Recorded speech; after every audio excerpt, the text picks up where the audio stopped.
Sallallahu ala Muhammad, sallallahu alaihi wasallam, sallallahu ala Muhammad, sallallahu alaihi wasallam.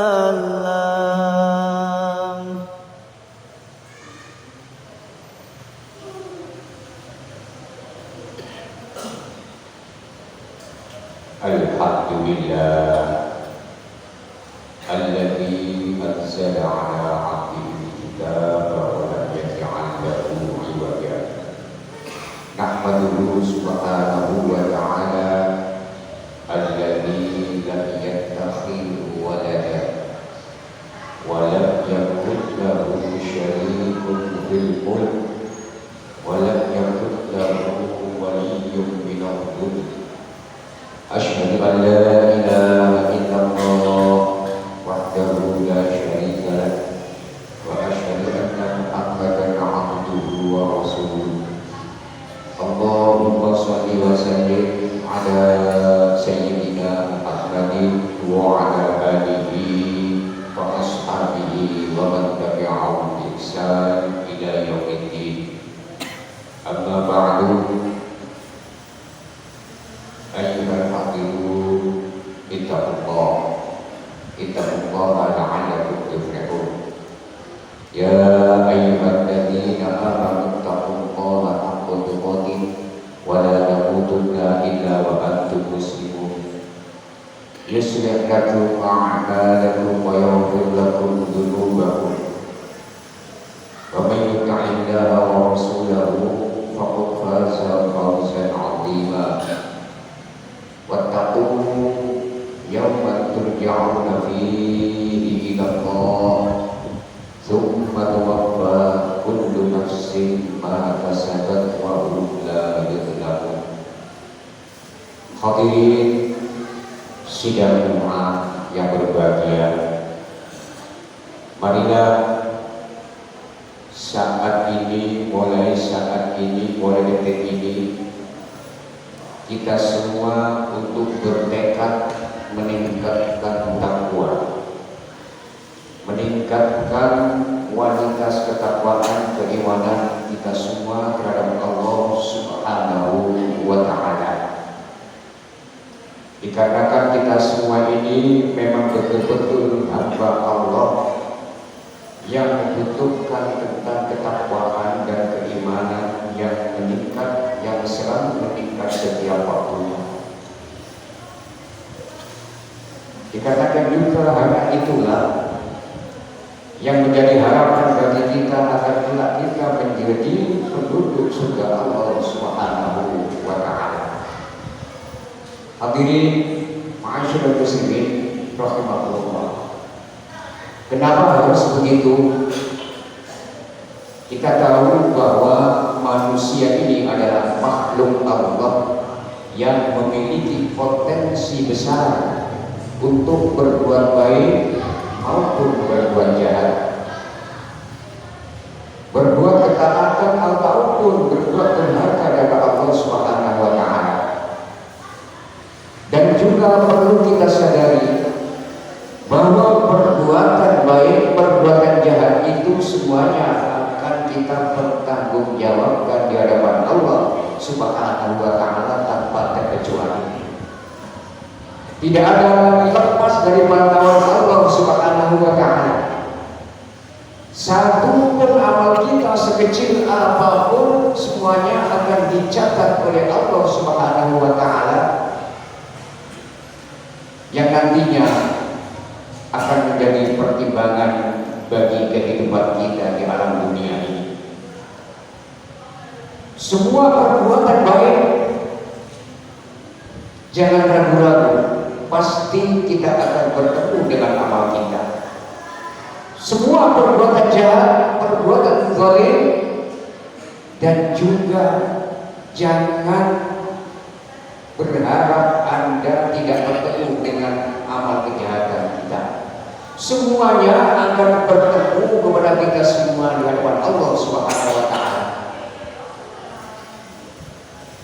ahsantum fali anfusikum wa in asatum falaha. Bila kita berbuat baik, perbuatan baik tersebut hanya untuk diri kita sendiri. Sebaliknya perbuatan jelek kita juga untuk diri kita sendiri. Allah tidak akan pernah merugikan hamba-Nya walau sedikit pun, sekecil apapun. Semuanya akan kita ketahui melalui catatan buku kita semua nanti di hadapan Allah Subhanahu wa Ta'ala. Juga di surat lain dijelaskan man ja'a bil hasanati falahu asyru amsalihha wa man ja'a bis sayyi'ati fala yujza illa mithlaha wa hum la yuzlamun. Barang siapa berbuat kebaikan mendapat balasan 10 kali lipat amalnya, dan barang siapa berbuat kejahatan dibalas seimbang dengan kejahatannya, mereka sedikit pun tidak dirugikan. Kita berbuat jahat apapun juga tidak merugikan Allah. Allah tidak akan pernah runtuh dari kerajaannya. Dan kita berbuat amal sebaik apapun, setinggi apapun, Allah tidak akan pernah rugi dan tidak bosan untuk memberi kita semua kenikmatan-kenikmatan. Semuanya serba otomatis. Kalau kita berbuat baik, tentu akan dibalas baik. Kalau kita berbuat jelek, sudah barang tentu balasannya pun lebih jelek. Hadirin ma'asyiral muslimin rahimakumullah. Kalau kita merasakan kehidupan di dunia ini, banyak sekali lika-liku jalan berduri, jalan terjal yang menghalangi kita untuk tidak berbuat baik. Kita harus pandai berintrospeksi, kita harus pandai memilih dan memilah mana jalan yang real di hadapan Allah Subhanahu wa Ta'ala. Jangan tertipu oleh pelaku-pelaku maksiat yang dipenuhi dengan kenikmatan. Jangan tertipu oleh godaan-godaan mereka yang dilimpahi oleh kenikmatan dunia, sedangkan mereka selalu berbuat jahat, sedangkan mereka selalu berbuat maksiat setiap hari, tapi ternyata kenikmatan masih diperolehnya. Jangan tertipu oleh itu semua, saudara. Dikarenakan itu sudah jelas adalah istidrak dari Allah Subhanahu wa Ta'ala. Kalau ada orang yang setiap hari berbuat maksiat, kalau ada orang saudara kita yang selalu lupa dengan Allah Subhanahu wa Ta'ala, setiap hari kenikmatannya selalu diperoleh. Sedangkan kita yang selalu tunduk kepada Allah, sholat tiap malam, berjamaah setiap waktu, sedekah setiap hari, tapi ternyata rezeki kita masih pas-pasan. Disitulah kita kedatangan godaan yang akan meruntuhkan hati kita terhadap Allah Subhanahu wa Ta'ala. Berbuat jelek tidak perlu promosi, berbuat jelek tidak perlu kesana kemari untuk gembar-gemborkan promosi atau berkampanye untuk berkampanye perbuatan jelek. Beda dengan perbuatan baik. Perbuatan baik butuh promosi, butuh ajak-ajak kesana kemari, butuh kampanye agar kita semua berbuat baik. Tapi kalau perbuatan jelek tanpa itu semua, banyak orang tak berbuat. Banyak sekali orang yang senang gandrung berbuat perbuatan yang zalim, perbuatan yang maksiat kepada Allah Subhanahu wa Ta'ala. Karena apa? Intinya kita tertipu oleh perbuatan atau pelaku maksiat yang dipenuhi dengan kenikmatan dari Allah Subhanahu wa Ta'ala. Kalau itu sudah terjadi, apa yang harus kita lakukan? Ada satu resep dari Allah Subhanahu wa Ta'ala di dalam surat Al-Hasyr.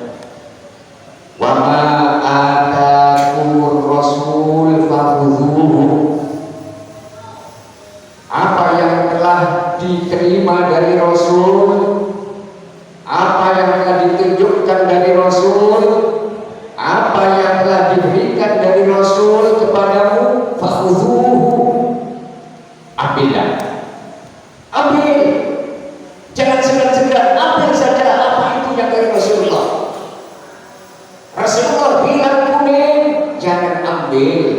warna yang lainnya. Kalau Rasulullah bilang hijau, maka janganlah ambil yang putih dan lain sebagainya. Ambil itu yang dari Rasul, kata Allah. Tapi sebaliknya, wa ma nahakum anhu wattahu. Apa yang telah dilarang oleh Rasul, maka hindarilah, jangan kau lakukan. Kuncinya cuma dua. Apa yang dari Rasulullah kita terima, kita laksanakan. Apa yang dilarang oleh Rasulullah, marilah kita jauhi. Hadirin sidang jemaah yang berbahagia, dikarenakan hidup ini penuh dengan cobaan dan ujian yang akan menjerumuskan kita di alam di kemudian hari kepada jurang keniscayaan di hadapan Allah Subhanahu wa taala. Perlu diingat, umur kita tidak tahu seberapa panjang umur kita, entah besok, entah nanti malam, entah berapa bulan, entah berapa tahun lagi kita akan meninggal dunia. Sedangkan persiapan kita masih tidak pernah meningkat, ketakwaan kita tidak pernah bertambah. Dari itulah, marilah kita ingat bahwa umur kita tidak tahu kapan kita akan diambil oleh Allah Subhanahu wa taala. Dikarenakan kalau kita sudah tahu panjang pendek umur kita, tentunya kita bisa sigap menghadapi hidup ini. Jangan sampai kita dalam hidup yang merugi. Dikarenakan dalam hidup yang merugi, na'udzubillah, tsumma na'udzubillah. Hadirin ma'asyiral muslimin rahimakumullah. Demikian khutbah singkat pada siang hari ini. Mudah-mudahan bisa bermanfaat bagi diri saya sendiri dan juga bagi hadirin jamaah kaum muslimin pada umumnya. A'udzubillahi minasyaitonirrajim. Bismillahirrahmanirrahim. Wal 'asri innal insana lafi khusrin illa alladziina aamanu wa 'amilus shalihati wa tawassaw bil haqqi wa tawassaw bis sabr. Aqulu qouli hadza